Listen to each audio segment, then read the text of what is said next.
নিজের চোখে দেখা। কিছুদিন আগে একটা জানাজা পড়িয়েছে, খোদার কসম করে বলছে 6:30 ইন্তেকাল করেছে। হসপিটালের বিল দেনেওয়ালা নাই, 4 সন্তান। অ্যাম্বুলেন্সে ঘরে ঘরে আসবে, 1000-1200 টাকার বিল দেনেওয়ালা নাই। কি বুঝলেন? ক্ষণস্থায়ী দুনিয়া।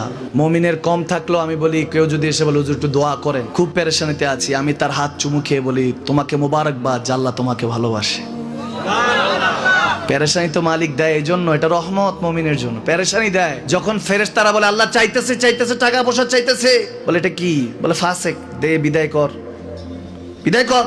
তার চাওয়া আছে, বিরক্ত লাগে, বিদায় কর, কি লাগে দে। আল্লাহ 10 কোটি দিয়েছে, 100 কোটি দে, বিদায় কর। মুমিন যখন চাইতে থাকে আল্লাহ আমাকে কিছু লাগবে, যখন একটু করে চায় আমার মাটাকে সুস্থ করে দাও, বাবাটাকে আল্লাহ আমার স্ত্রীকে, আমার আমাকে একটু তৌফিক দাও, চাইতে থাকে মুমিন। আল্লাহ বলে যখন ফেরেশতারা দেখে মুমিন চাচ্ছে, দেরি করতে পারে না, তাড়াতাড়ি খাজানা নিয়ে দিতে নেবে, আল্লাহ বলে রাখোস না, এত তাড়াহুড়া কিসে? তার চাওয়ার মধ্যে তো প্রেম আছে, একটু চাইতে দেস না। থাকুক না মুমিন আর একটু পেরেশান, থাকুক না, থাকতে দেস না, একটু থাক, একটু থাক।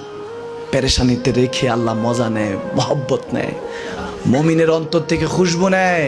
আল্লাহর বড় মায়া, মুমিন যখন চায় আল্লাহ তখন মায়ার নজর নিয়ে তাকায়, হায় হায় আমার বান্দা, সুবহানাল্লাহ।